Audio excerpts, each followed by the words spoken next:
हरिओम. श्रीराम. अंबज्ञ. नाथ समेत. नाथ समेत. नाथ समेत.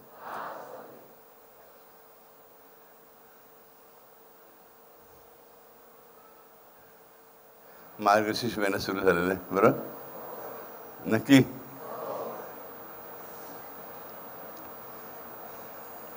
लवकरच व्रतातिथी येणार आहे. बरोबर. आपण मग हरिहराय नमः हे नाम बघतो. बरोबर. इथे ह्या आपल्या ह्या सभागृहामध्ये आणि बाहेर कुठे एक प्रश्न विचारतो पहिल्यांदा.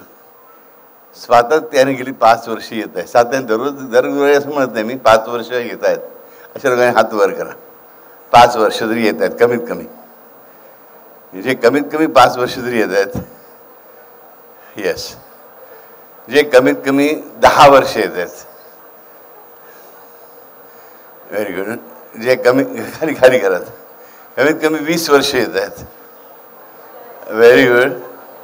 आणि जे 25 वर्ष येत आहेत. Very good. Absolute. I am happy.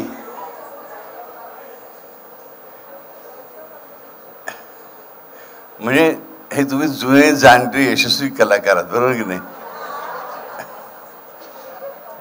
पण काय झालं गेले वर्षभर म्हणजे आपल्या लॉकडाऊन उठल्यानंतरच्या काळामध्ये मी एक गोष्ट बघितली की लॉकडाऊनच्या आधी आणि लॉकडाऊनच्या नंतर एक मोठा फरक पडला. आणि तो म्हणजे आम्ही गुरुक्षेत्राला जाण्याचं विसरलोत. हे सगळ्यांनी हात वर केलं ना, त्याने आठवण बघा. आम्ही गुरुक्षेत्रसाठी म्हणून किती वेळा गेलो. दादांकडे गेलो की जाता जाता गुरुक्षेत्र नमस्कार करायचा. बरोबर की नाही. तो पण बऱ्याच वेळा बाहेरूनच. आज जाऊन नमस्कार केला, पटकन आलो बाहेर. बरोबर. आम्हाला गुरुक्षेत्राची नीट माहिती आहे. गुरुक्षेत्र एक सर्वोच्च तीर्थक्षेत्र आहे हे आम्हाला माहिती आहे. बरोबर. आम्ही जातो का. जे दररोज हॅपीमध्ये येतात ते लोक पण जात नाहीत गुरुक्षेत्रात. त्यानंतर काय नेहमीचीच गोष्ट झाली आहे लिंकमधल्या आणि आपल्या हॅपीमधल्या लोकांना. जाता येताना पण नमस्कार करायची बुद्धी नाही अनेकांना. त्यांना मी बघतो ना, किती शरमेची गोष्ट आहे. बरोबर. का दररोजचं झालं ना. घर की मुर्गी दाल बरोबर. राईट. मी मागे सांगितलं होतं इथे ह्या स्टेजवर सांगितलं होतं की 96-97 मध्ये आम्ही बाबूंच्या हातातून प्रसाद घ्यायचो. सगळं छान छान होतं. पहिल्या वर्षभरातच जरा जरा पटपट जरा कारण प्रसाद द्यायला वेगळी व्यक्ती उभी राहायला नव्हे प्रसाद वाटायला. ते पण नमस्कार करत त्याचा पाया डोकं ठेवून. मग नुसतं पायाला हात ठेवून पुढे हा डोकं ठेवू नका असं सांगत लोक बाजूला उभं राहिलं. गर्दी वाढत चालली. मग पायाला हात लावूच नका, लांबून नमस्कार करा, पण स्टेजवरून जा. त्यानंतर आता स्टेजवरून जाणं शक्य नाही, एवढी गर्दी आहे आपल्या ह्याला अँटोनियोसला. आणि म्हणून मग खालून जा, पण एकेकाची लाईनीत जा. कारण 2ची लाईन झाली, मग 3ची लाईन, मग 4ची झाली, मग 5ची, 7, 8, 9, 10ची लाईन. तेव्हा अनेकांनी कंटाळा केला. त्यांना आज वाईट वाटतं. गुरुक्षेत्र आजच्या ज्या ह्या रूपात आहे त्या रूपात पाहण्याचे भाग्य आम्हाला मिळालेलं असतं. तेवढी विशाल गर्दी तिथे नसताना तिथे जाऊन 5 मिनिटं शांत बसायचं आम्हाला का वाटत नाही. आम्ही महिन्यातून एकदा पण जाऊ शकत नाही का हा विचार आपण करायला पाहिजे. बरोबर. आम्ही दररोज हॅपीमध्ये जात असतो. दादाला भेटायला गेलो की आम्ही आपले नाईला जायला वेळ कसा काढायचा तिथे, पण आम्ही तिकडे जाऊन बसतो गुरुक्षेत्राला. ही टाईमपासची गोष्ट नाही आहे. Definitely not. आलं लक्षामध्ये. पण आम्ही किती गोष्टी लाईटली घेतो. बरोबर. याचे अतिशय सुंदर उदाहरण आहे की अतिशय भिकार उदाहरण आहे, वाईट उदाहरण आहे. आम्ही घरामध्ये बसतो कंटाळा आला म्हणून. काय करायचं काय करायचं. अरे जाण बसा ना गुरुक्षेत्राला. आपल्या घरच्या एक जुन्या भक्त त्या दर गुरुवारी रात्री बसतात. दर गुरुवारी रात्री त्या बसतात कित्येक वर्ष झाले. त्याची निष्ठा आहे ती. आमची अशी निष्ठा आम्ही कधी बांधली का? आम्ही वर्षानं एकदा तरी रात्री बसतो का वाचायला? नवरात्र आलं की मग ही स्पर्धा झुंबडून होते वाचण्यासाठी. एरवीच्या दिवशी आम्हाला बसायची इच्छा होत नाही का? विचार करायला पाहिजे. एवढं चांगलं वाढून ठेवलेलं ताट आम्ही नाथाळतो आणि मग दैवाला दोष देत बसायचं, देवाने असं कसं काय केलं. बरं, राईट. काही गोष्टी दैवात न म्हणजे अटळ असतात. काही प्रारब्ध अटळ असतं, पण हे नेमकं हार्डली 1%. बाकी आम्ही बदलू शकतो, चेंज करू शकतो. नाथसमीचं रूपांतर तर दर्शनाला होत राहतं, आम्हाला माहिती आहे. पण आम्ही काय करतो हा विचार आपण करायला हवा. मी आज का बोलतोय तर आता बघा, आता पण गुरुक्षेत्राची गर्दी वाढेल. त्या व्रताधिराजमध्ये गुरुक्षेत्रासारखं सोपं तीर्थक्षेत्र आहे ना, म्हणजे सोपं आहे.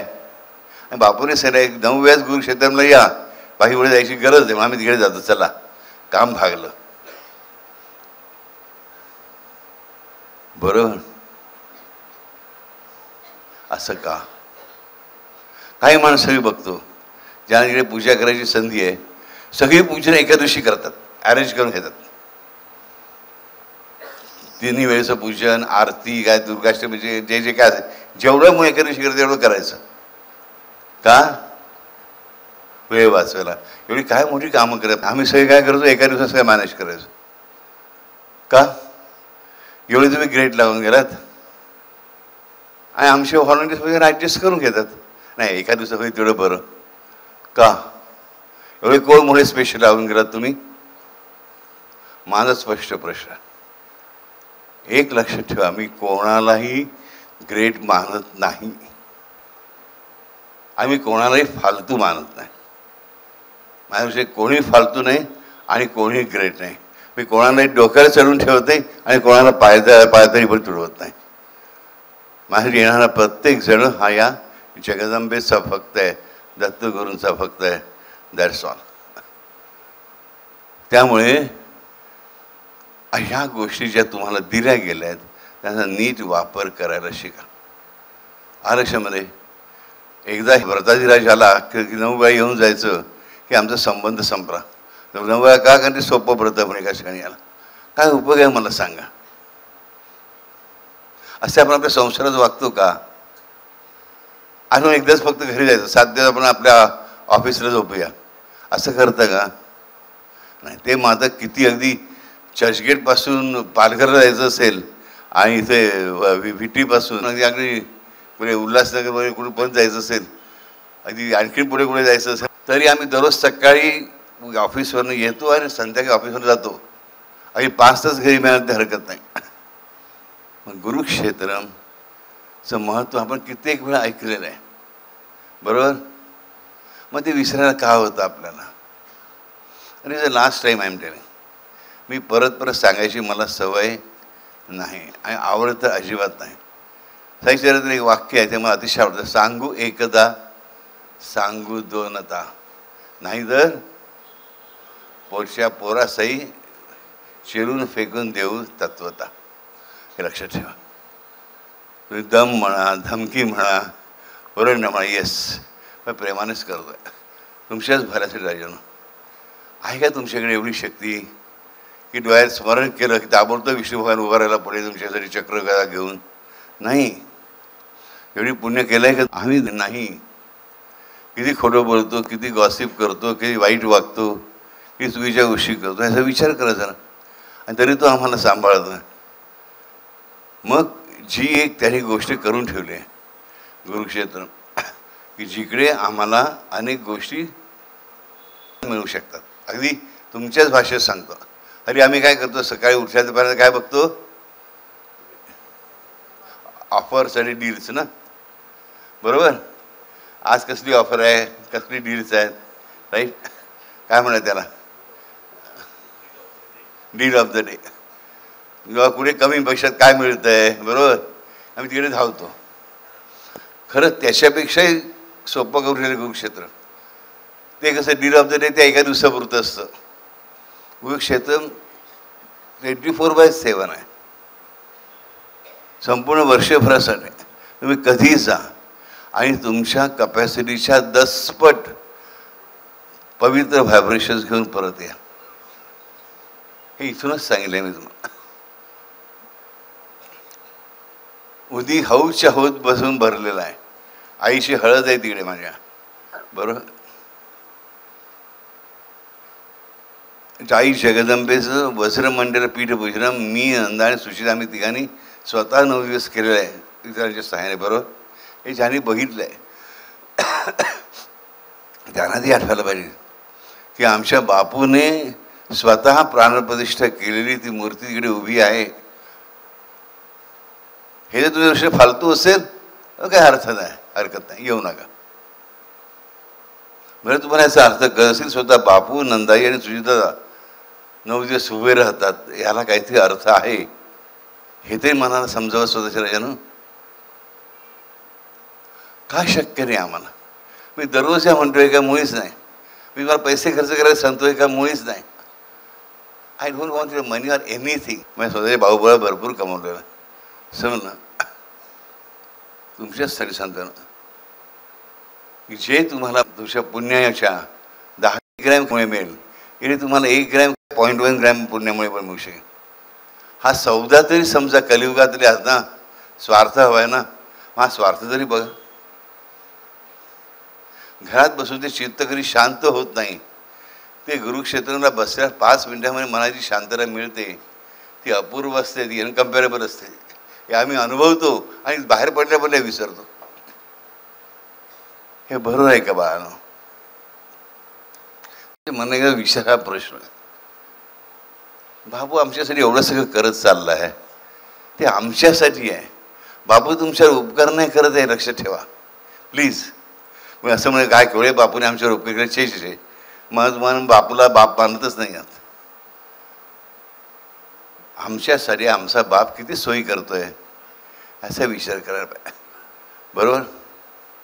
मग तो प्रेमाने स्वीकारता आला पाहिजे. याच्यासाठी माझी तळमळ राहील. माझा राग नाही आहे, लक्षात ठेवा. माझी तळमळ आहे, कळकळ आहे मनापासून की एवढ्या सुखसोयी मी तुमच्यासाठी करून ठेवतो, तिचा वापरच करत नाही आहात, बरोबर. चांगला बाप काय करू शकतो? मुलांना चांगल्या शाळेत घालू शकतो, काही चांगली फी भरू शकतो, चांगल्या ट्युशन्स लावू शकतो, चांगली पुस्तकं आणू शकतो, बरोबर. त्यासाठी चांगली शांततेची व्यवस्था करू शकतो. मग बाप मुलासाठी अभ्यास नाही करू शकतो. अभ्यास घेऊ शकेल, अभ्यास करू नाही शकत मुलासाठी. तो मुलाचं मुलानेच करायचं असतं. तुम्हाला ताप आला, तुमची आई तुमची सगळी सेवा करू शकेल. तुमची औषध आईने घेतली पण तुम्हाला बरं वाटेल का? नाही. जी मेडिसिनची काय कालपोरीची काय गोळी घ्यायची आणि तुमची तुम्हालाच घ्यायला पाहिजे. ती आईने घेऊन उपयोग नाही, हे लक्षात ठेवा. म्हणून मला वाईट वाटतं. मी काय नाही नित्याने बोलते गेले वर्षभर विचार काय की हा नरजन्म मिळतो तो फुकट घालू नका राजानो. हा एक जन्म तरी थोडासा हटके अलग ठेवा. सगळं करा, तुम्हाला पाहिजे संसार काय लग्न करा, माझी काही हरकत नाही, पण एक जन्म तरी स्वतःच्या कल्याणासाठी ठेवा. ही संधी परत येणार आहे का? नाही. हा आमचा बाप विरुद्ध परत येणं शक्य नाही, हे लक्षात ठेवा. मी उद्या हे लिहून ठेवा, कोणी माझे वाक्य उद्या कोणी म्हटलं की मी अनिरुद्धाचा अवतार आहे, त्याला जोड्याने मारायचं म्हणून, समजलं ना. शक्य नाही ते माझ्या जागी येण्याची. समजलं. माझा मी एकच आहे आणि एकच असतो. आणि म्हणून कळवळून तुम्हाला सांगतो की ही आपल्यासाठी संधी आहे काहीतरी चांगलं करून घेण्याची, चांगलं मिळवण्याची, चांगलं करून ठेवण्याची. पण आम्हाला ते जमत नाही. का जमत नाही याचा विचार करावा. खरंच मी रागावलो नाही आहे तुमच्या, पण कळकळ वाटते. 25 वर्ष झाली आपल्या कार्याला स्वारंभ होऊन, बरोबर. आम्ही एवढे वर्ष आहोत तरी आम्ही सुधारत नाही आहोत. हरकत नाही, पण सुधारायचं हे पण विसरून गेलात, बरोबर. आपल्याला सुधारायचं आहे. ज्या अर्थी आपला जन्म कलियुगात झाला त्या अर्थ आपण कडे पापाचं भांडार जास्त आहे. ज्यांचं पुण्याचं भांडार जास्त आहे ते कलियुगात जन्माला येतच नाहीत, हे लक्षात ठेवा. ज्याच्या आपण कलियुगात जन्माला आलेलो आहोत त्याचाच आपल्या पूर्वजन्माचं पुण्याचं ओझं हे वजन पुण्याचं वजन हे पापाच्या वजनापेक्षा खूप कमी आहे. आणि त्या कलियुगी जन्म आहे. मग बापू तुम्ही आलात कलियुगामध्ये तुमचं पण असं असलं पाहिजे ना. हो, माझ्या पापांचं ओझं तर भरपूरच मोठं आहे, कारण माझ्या सगळ्या बाळांचं पाप माझ्या डोक्यावर घेतो म्हणून. आता मला पापही नाही आणि पुण्यही नाही. मी कुठलं पुण्यकर्म म्हणूनही करत नाही आणि पापकर्मही म्हणून करत नाही. मी कुठलंही कर्म सुख मिळावं म्हणून करत नाही की दुःख निवारावं म्हणून करत नाही. आम्ही काही करतच नाही. अगदी खरंच सांगतो मला बसून विचार बाबू हे काय म्हणतात तुम्ही, खरंच तुम्ही काही करत नाही. मी काहीही करत नाही. आता जर तुम्ही बोललात मी माझ्या बाळांसाठी एवढं करून ठेवतो, ते फक्त बोलणं आहे. पण ॲक्च्युली मी काहीही करत नाही. सगळं आपोआप घडत असतं. श्रीराम गरजेची गोष्ट लक्षात घ्या. मी कोण आहे, माझ्याकडे किती पाप आहे पुण्य आहे ह्याचा हिशोब आई जगदंबेला करू आहे. म्हणून सांगतो राजानो, गुरुक्षेत्रम व्रताधिराजविषयी गेल्या वेळेस बोललो, आज कुरुक्षेत्राविषयी बोलतो आहे. अरे एक नारिकेल बलिदान आपण करतो त्याचा आपल्याला किती फायदा असतो एक्सपेरिमेंट करून झाला आहे. नारिकेल बलिदान मग कशासाठी करतो? माझ्याकडे उत्तर आहे. काय त्याचा हे अर्थ काय? नारिकेल बलिदान नारळ फोडण्याचा त्याची अर्धी तुम्हालाच परत मिळते, बरोबर की नाही? आणि अख्खी मिळते मला जास्त आनंद आहे. का आम्हाला गुरुक्षेत्रामध्ये प्रश्न पडतो उरलेल्या अर्ध्या वाट्यांचं करायचं काय? बरोबर. मी ज्यांना घरी अख्खी न्यायची अख्खी पण नेऊ शकतात, मला काही हरकत नाही. I am very happy. कशाने ते कशाने सांगितलेलं आहे पण आठवत आहे?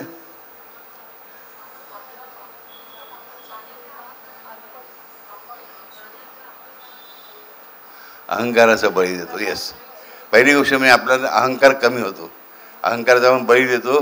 अंशाने आपला अहंकार म्हणजे गर्व घमेंड ॲटलिस्ट परमेश्वर समोर तरी कमी होते, पहिली गोष्ट. दुसरी त्याच्यापेक्षा जास्त महत्त्वाची गोष्ट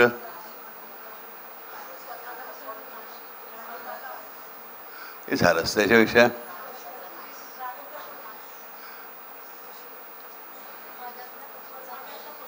येस, आपल्यामध्ये जे दुर्गुण आहेत त्या दुर्गुणात अंश कमी व्हायला लागेल. ही एवढी सोय आम्हाला दिलेली आहे. आम्ही काळजी करतो, फक्त काळजी करत. माझी वाईट सवय जाणार कशी? अरे आहे योजना करून दिलेली आहे. गुरुक्षेत्रामध्ये या, बसा शांतपणे, एक नारळ घ्या, माझा दुर्गुण जो कुठला आहे तो मनात आठवा, नारळ फोडा, अर्धा किंवा अख्खा नारळ परत घरी घेऊन जा, खा बसून. त्या प्रसारण तुमचा तो दुर्गुण आपोआप कमी व्हायला लागेल. गुरुक्षेत्रामध्ये येण्याचा आम्हाला काय फायदा आहे? हा फायदा हे लक्षात ठेवा, आपल्या प्रत्येकाच्या घरात दुर्गुण असतोच, तो कमी व्हावी आपली इच्छा असतेच. तुम्ही सगळी खूप चांगली माणसं आहात म्हणून तुम्ही इकडे अध्यात्मासाठी येत आहे, लक्षात ठेवा. वाईट माणसाला अध्यात्म करण्याची बुद्धीच होत नाही. आमच्यामध्ये इच्छा उत्पन्न झाली आहे नामस्मरण करण्याची, प्रवचन ऐकण्याची, इथे भजन करण्याची, उपासना करण्याची, याचा अर्थच आम्ही तेवढे वाईट नाही आहोत जेवढे आम्ही स्वतःला समजतो. आमच्यामध्ये काहीतरी चांगलं आहे. तर गुरुक्षेत्रमला मनापासून राजानं बसा, 5 मिनिटं येऊन एक एक नारिकेल बलिदानम करा. समजा तुमच्याकडे पैसे नसतील नारळ बलिदान करा, नका करू, मनाने करा. मनात डोळे बंद करा आणि मनाने एक नारळ फोडा, हा माझा दुर्गुण म्हणून. त्यानेही काम होईल. तुमच्याकडे पैसे नसतील तर, पैसे असून केले तर चूक आहे, पैसे नसून केले तर करेक्ट आहे, बरोबर आहे, चांगलं आहे, हे लक्षात ठेवा. लक्षामध्ये तर मनापासून सांगतो राजानो, गुरुक्षेत्र ही अशी गोष्ट आहे. गुरुक्षेत्रात बसून तुम्ही कुठलीही प्रार्थना करा. मी त्याला सांगितलं होतं, हा सगळ्यात मोठा पॉईंट तुम्ही विसरतात. कुठलाही मंत्र तुम्ही एकदा म्हटलात मनापासून, कुठली प्रार्थना एकदा केली, तुम्हाला 108 वेळा केल्याचं फळ प्राप्त होतं गुरुक्षेत्रामध्ये बसून केल्यावर. तर ह्याच्यापेक्षा आणखी काय पाहिजे? विचार करा, ह्याच्यापेक्षा आपलं अधिक काय पाहिजे? की एकदा केलेली प्रार्थना 108 वेळा केल्यासारखी होते, असं स्थान म्हणजे गुरुक्षेत्र. ती काही तुम्हाला इथे मिळते. लोक त्याचा अनुभव घेत आहेत. त्याचा फायदा घेतात. फायदा झाल्यानंतर विसरून जातोय आम्ही. पुढचं संकट येईपर्यंत आम्ही परत वाट बघतो. असं करू करायचं. आपण इथे आलो आहोत कारण आपल्याकडे काहीतरी सुखरूप होतं. ह्या बापूश्याम कसं ते कनेक्टेड होतं, जोडलेलं होतं, म्हणून आपले पाय इथपर्यंत येऊन पोचलेत. तर मग आता अधोगती नाही आपल्याला. तुम्हाला एक प्रत्येकाला खात्री पाहिजे. मी मागे सांगितलं, ज्याने एकदा कुरुक्षेत्र म्हटलं आहे मनापासून, ज्याने एकदा मनापासून म्हटलं आहे dad I love you, Aniruddha I love you, Bapu I love you, तर माझं झालं, कायमचं झालं. मी तुम्हाला आधीच सांगितलं होतं कुरुक्षेत्रांचे आपण मंत्र आणि मंत्र डिक्लेअर केला दोन्ही वेळा की ज्यांना माणसाशी जोडून घ्यायचं नसेल त्यांनी हा गजर करू नका, त्यांनी हा मंत्र म्हणू नका. आता म्हटलं तुमची काही सुटका नाही. माझ्याकडून शिवाखण आता क्रमप्राप्त आहे. बरोबर. म्हणून मानव कुरुक्षेत्र मंत्राचे प्रत्येक पद जे आहे राजा, ते प्रत्येक पद म्हणजे ओळ ही खूप मोठा अर्थ घेऊन आहे, खूप मोठं मंत्र सामर्थ्य घेऊन. लक्षात ठेवा. पहिल्यांदा असं झालं आहे ओम ऐं ह्रीं क्लीं चामुंडा यै विच्छे, हा जो आपल्या आई जगदंबेचा मूल मंत्र आहे की जो तिन्ही जगांना व्यापून होणार असा महामंत्र मानला जातो, त्याचा विनियोग करून कुरुक्षेत्र मंत्र विस्तार पावलेला आहे 3 रूपामध्ये. बीजमंत्र, अंकुरमंत्र आणि उन्मीलन मंत्र. बीजमंत्र, अंकुरमंत्र आणि उन्मीलन मंत्र म्हणजे काय? चांगल्या गोष्टीचं बीज तुमच्याकडे नसेल तर तयार करणारा भाग त्या मंत्राचा म्हणजे बीजमंत्र. तुमच्याकडे बीज आहे पण त्याला अंकुर फुटत नाही, तुमच्या बीजाला अंकुर म्हणजे मोड, अंकुर फोडणारा मंत्राचा भाग म्हणजे अंकुरमंत्र. आणि उन्मीलन म्हणजे त्याची ग्रोथ करणारा, त्याची वाढ करणारा, त्या रोपाला जोपासणारा, रोपाचं वृक्षात करणारा. म्हणजे आमच्या काही चांगल्या गुणांचा विकास होत नाही आहे. आणि त्याचबरोबर दुसऱ्या बाजूला आमच्या आयुष्यातलं पाप किंवा डिफिकल्टीज भरपूर वाढले आहेत.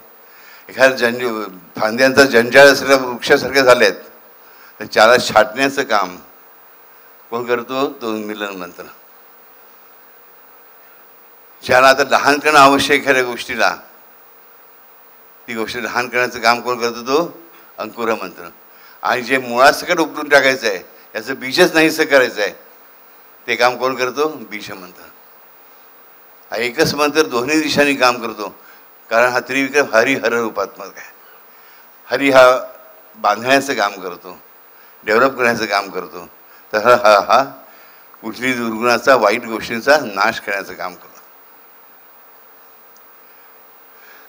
आत्तापर्यंत मी 2 वेळा हे सांगितलं होतं कुरुक्षेत्राचं महात्म्य. आज तिसऱ्यांदा सांगितलं, याच्या पुढे सांगितलं जाणार नाही. खरंच सांगणं, ही पर्वणी आहे मुक्त हस्ताने वाटण्यासाठी. माझी आई 18 हाताने उभी आहे. तो माझा सद्गुरू दत्तात्रेय, दत्तगुरू, तुम्हाला पाहिजे तेवढी सावली द्यायला तयार आहे. आणि मी तुमची प्रत्येक सेवा करायला तयार आहे. कुठलीही सेवा तुमची करायला मी नाही म्हणणार नाही, कधीच नाही म्हणणार नाही. पण आहे ना, मला संधी तर द्या. माझ्याकडे आईने हा जॉब दिला, तुम्ही मला जॉबच देत नाही. आय एम एज्युकेटेड,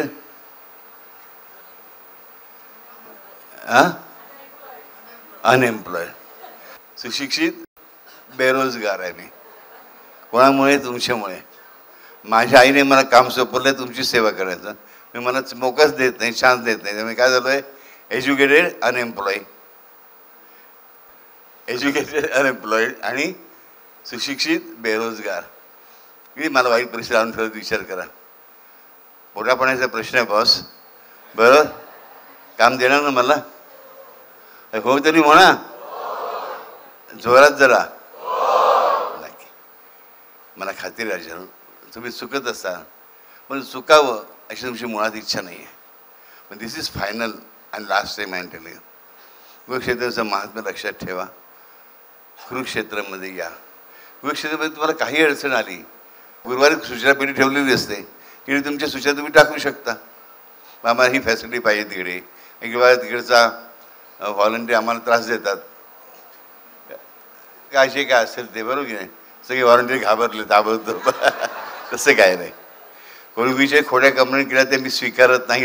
तर राजानं बाकीच्या गोष्टी सोडून द्या. गुरुक्षेत्रचं महत्त्व लक्षात घ्या की जिकडे एकदा घेतलेलं राम राम 108 वेळा घेतल्यासारखं होतं. जिकडे एकदा म्हटलं गुरुक्षेत्र नंतर 108 वेळा म्हटल्यासारखं होतं. उद्या ही आयडिया करू नका. दादांनी आम्हाला कोणीतरी उपासना दिले एका प्रश्नासाठी 108 वेळा हा मंत्र म्हणायचा आहे, तो येऊन इकडे एकदा म्हणीन, तर अशा आयडिया करून इथे चालणार नाही. ते 108 वेळाच करायला पाहिजे. पण एरवी जेवण तुम्ही येऊन करता ते खरंच 108 पण तुम्हाला मिळतं. लक्षात ठेवा. आलं क्षमरे आरू गेटिंग लक्षात येत आहे नक्की. मग गुरुक्षेत्रामध्ये येणार नीट, दररोज हॅपी होममध्ये येणारे, लिंकला येणारे, गुरुक्षेत्र नमस्कार करणार. तुम्हाला खरंच सांगतो, अगदी लॉकडाऊन सुरू होईपर्यंत लोक दिवसभर येत असायचे, बसायचे शांतपणे. बाहेर उभे राहून रात्री 11, 11:30, 12 त्या फुटपाथवर बसून उपासना काय, हे सगळं गेलं कुठे? आम्ही विसरून गेलो. आमची बुद्धिमत्ता आमची मेमरी, स्मृती वीक झाले. नको नको, एवढी नको वीक नको. स्वतःचं नाव विसरता का कधी? स्वतः नाव विसरतं का? नाही ना. तसं हे विसरू नका. कारण आपण स्वतःचं नाव विसरत नाही, त्याच्या वडिलांचं नाव विसरत नाही आणि आडनाव विसरत नाही. का? आणि तुमची खरी ओळख असते, बरोबर. ती आपली खरी ओळख असते. आपली खरी ओळख काय आहे त्याच्याही पलीकडची, तर आपण त्याची लेकरं आहोत हे लक्षात ठेवा. त्याचा अंश आमच्यामध्ये आहे म्हणून आम्ही जिवंत आहोत. त्याचा अंश आमच्यामध्ये आहे म्हणून आम्ही कार्य करू शकतो, हे विसरून करायचं. आपली खरी ओळख काय? रामस्य दासोस्म्यहम, त्या स्वयं भगवानाचा मी दास आहे, ही खरी ओळख आहे. लक्षात ठेवा.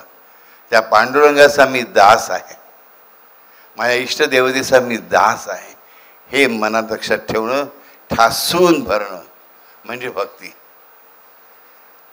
मग तुम्ही भजन करा, टाळकुटा, तबला वाजवा, आरती म्हणा, मंत्र म्हणा, जप करा. तिकडे मठामध्ये जाऊन बसा.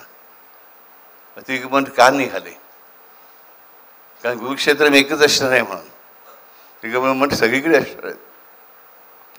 गुरुक्षेत्रचं पुण्य तिकडे मठामध्ये सुद्धा आम्हाला मिळू शकते, लक्षात ठेवा. बरोबर. पण इकडे 108 पट, तिकडे मठामध्ये 54 पट. हा फरक तर राहणारच. गुरुक्षेत्र म्हणजे गुरुक्षेत्र. मग इकडे एकदा मंत्र म्हणतात 108 वेळा विकसित पावतो, गुरुक्षेत्रामध्ये तिकडे मठामध्ये 54 वेळा विकसित पावतो. मग एकदापेक्षा 54 वेळा चांगलं ना. आणि 54 पेक्षा 108 वेळा नक्कीच. आम्ही मुंबईत राहतो, तर त्याचा फायदा पण करून घेऊया. कारण जर मुंबईला शिव्या घेत घालत राहायचं, मुंबईची हवा बेकार, मुंबईचं ट्रॅफिक बेकार, काय ट्रॅफिक जातो. आणि मुंबईमध्ये एक चांगली गोष्ट पण आहे गुरुक्षेत्र नावाची. मुंबईला शिव्या घालताना मला गुरुक्षेत्राची आठवण पडत नाही. पहिल्या सगळ्या गोष्टीची आठवण पडते आम्हाला. ट्रेनची आठवण पडते, गाड्यांच्या गर्दीची आठवण पडते, पण गुरुक्षेत्राची आठवण पडत नाही. आमच्या मनात ट्रॅफिक जो जॅम झाला आहे, तो सुटतच नाही आहे. अनेक प्रश्न आहेत ते सुटतच नाही. म्हणजे की आमच्या मनात ट्रॅफिक जॅम झालेला आहे, तो सुटू कुठे शकतो? एका ठिकाणी, गुरुक्षेत्र. बरोबर. मात्र लक्षात ठेवा, गुरुक्षेत्रामध्ये केलेलं पापसुद्धा 108 पट होतं. आता पाप म्हणजे काय? भीती घेऊन बसू नका. तुमच्या हातून चुकून भांडं पडलं गुरुक्षेत्रचं, मला धक्का लागला तर ते पाप नव्हे. चुकून कुठली गोष्ट जी घडते ती पाप धरलं जात नाही. कुठल्याही धर्मशास्त्रात त्याला आधार नाही. लक्षात ठेवा. ती जबाबदारी माझी आहे. परत त्याच्यावरती ही आणखी गोष्ट. पण गुरुक्षेत्रामध्ये बसून आपल्या शत्रूचा नाश व्हावा म्हणून जरूर प्रार्थना करा, पण नसत्या काड्या करू नका. मनापासून सांगतो राजाला, गुरुक्षेत्रांचा फायदा करून घ्यायला शिका. गुरुक्षेत्रामध्ये बसून एकदा अनुभवा. रात्रीशिवाय एक रात्र बसाल तुम्ही, कधी ज्या जमलं तर. एक रामरसायन वाचून झाल्यानंतर 10 मिनिटं डोळे बंद करून बसतात. लागली झोप तर लागली, मी काय म्हटलं आहे तुम्हाला झोपला तर मी शिक्षा करेन म्हणून. अभ्यास मी तो बेळ नाही घालून दिला तिला झोपण्यासाठी. पण झोपला तरी पाप लागेल असं म्हटलं आहे का? कधीतरी म्हटलं का सांगा मी? नाही. माणूस आहे, डोळा लागू शकतो, मला माहिती आहे. रामसंख्येला वाचून झाल्यानंतर डोळे बंद करून बसा शांतपणे. काही विचार करा किंवा करू नका. आपोआप त्या गुरुक्षेत्रामध्ये जी शांती आहे, शांती म्हणजे ती स्वतः. आपण गजरच काय करतो? जयंती मंगला काली भद्रकाली कपालिनी दुर्गा क्षमा शिवा धात्री स्वाहा स्वधा नमस्तुते. या 2 नावांचा अर्थ शांती आहे. कुठली? बापू आम्हाला तुम्ही सांगितलं होतं प्रसन्नोत्सवाच्या आधी आठवत आहे ना, हा मंत्र आपण घेतला होता. 11 दिवस चालू होता आपला मंत्र, 11 गुरुवार. कुठल्या नावांचा अर्थ शांती आहे? शिवा म्हणजे शांत, शिवा म्हणजे शांती. आणि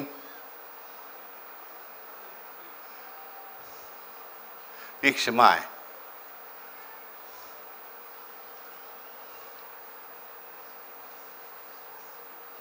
स्वधा, स्वधा म्हणजे शांती. मग स्वधा हा मंत्र आपण पितरांना उद्देशून म्हणतो, त्यांना शांती मिळावी म्हणून.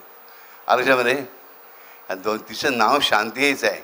या देवी सर्वभूतेषु शांतिरूपेण संस्थिता नमस्तस्यै नमस्तस्यै नमस्तस्यै नमो नमः. इथं लक्षात राजानो, वा रामाचा मंत्रच काय आहे? ध्यानमंत्र. शांतम शाश्वतम अप्रमेय मनगम निर्वाण शांती प्रभम ब्रह्मा शंभु फणींद्र सेव्य मनीषम वेदांत वेद्यम विभुम. शांतम शाश्वतम. विष्णूचं ध्यानमंत्र काय? शांताकारम भुजगशयनम. आणि मग कोणातरी आहे मला वाटतं ना ध्यानामध्ये शांत शब्द कोणाचा आहे?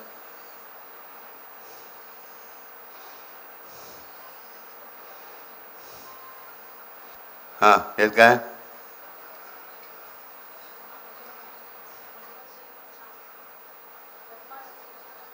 पद्मानिसम शांतिरूपम.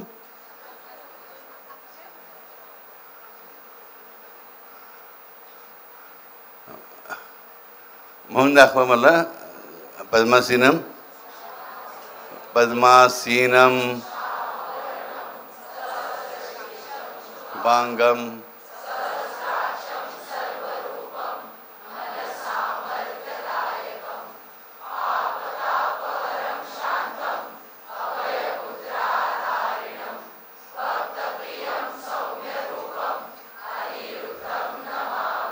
याचा अर्थ लक्षात घ्या. तुमचं पापहरण केल्याशिवाय जो शांतच होत नाही तो आहे. याचा अर्थ काय पदाचा? की आमचं पाप संपवल्याशिवाय तो शांतच होत नाही, किंवा आमचं पापहरण केल्यावर शांत होतो तो. कळतंय? कळलं? ओके. आणि त्याबद्दल तो कसलीही फी घेत नाही, हे लक्षात ठेवा. येस, एक फी हवी असते त्याला, तुमच्या प्रेमाची, तुमच्या निर्मळ सेवेची, तुमच्या त्याच्यावरच्या विश्वासाची. हे मूल्य खूप मोठं आहे, मला माहीत आहे. मग हेच मूल्य मला हवं आहे, बाई काही नको. मनापासून सांगतो राजानो, हे व्रताधिराज नीट मनापासून करा. आणि उगीच भलत्या सलत्या ठिकाणी नवस करत बसू नका. कुठल्या देवतेच्या मागे काय आहे, काय बळ आहे, कुठलं दैवत उग्र आहे, हे तुम्ही सांगू शकत नाही. आम्ही भलत्या सलत्या ठिकाणी नवस करत फिरतो आणि त्याचे नको ते परिणाम भोगाव्याची वेळ येते मागे राहणाऱ्या लोकांना. कशाला पाहिजे आम्हाला नक्की भगवतीकडे जाऊन नमस्काराची काय गरज आहे? आमच्याकडे काय कमी आहे? पण नाही, आम्ही चुकतो. आलस्यामध्ये मनामून सांगतो राजानो, लोक जातात म्हणून मेंढरासारखे नको तिकडे जात बसू नका. बापूने आमच्या सांगितल्याचा आमचा वापर विश्वास खरा असेल तर गुरुक्षेत्रामध्ये सगळी तीर्थक्षेत्र आहेतच. मी असं म्हणतो की कुठल्याही इतर तीर्थक्षेत्रात जाऊ नका, जरूर जा, चांगली गोष्ट आहे. मी मनापासून सगळ्यांना परवानगी दिलेली आहे. परंतु ते करता एक जर माहीत नसेल की गुरुक्षेत्रामध्ये सगळी तीर्थक्षेत्र आहेतच, त्या तीर्थयात्रांचा तुम्हाला उपयोग होणार नाही. आलस्याने 108%. ओके. त्यामुळे मनापासून सांगतो, गुरुक्षेत्रामध्ये मी दिवसाही असतो आणि रात्रीही असतो. 24 तास मी असतो. मला बघायचं आहे किती जण मी आज बोललो आहे ते फॉलो करतात आणि कायमचं फॉलो करत राहतात. कुठल्या नियमाने स्वतःला बांधून घेऊ नका. मी आठवड्याला 4 वेळी किंवा 2 येईल किंवा 1 नाही. मला जमेल तेव्हा मी येईन हा निश्चय करा आणि मॅक्झिमम येत राहा. आलं लक्षामध्ये. हरिओम श्रीराम अंबज्ञ. आज आपल्याला शांतपणे हरिहराय नमः जप करायचा आहे मी सांगेपर्यंत. ओम हरिहराय नमः. ओम हरिहराय नमः. ओम हरिहराय नमः. ओम हरिहराय नमः. ओम हरिहराय नमः. ओम हरिहराय नमः. ओम हरिहराय नमः. ओम हरिहराय नमः.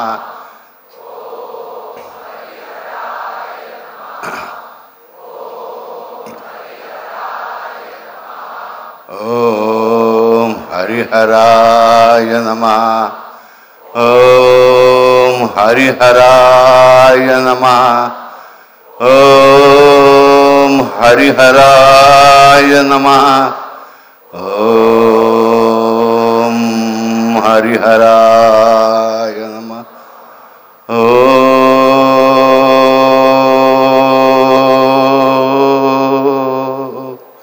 हरिहराय नमः. हरिओम श्रीराम अंबज्ञ. Love you. Love you all. Love you all. Love you all.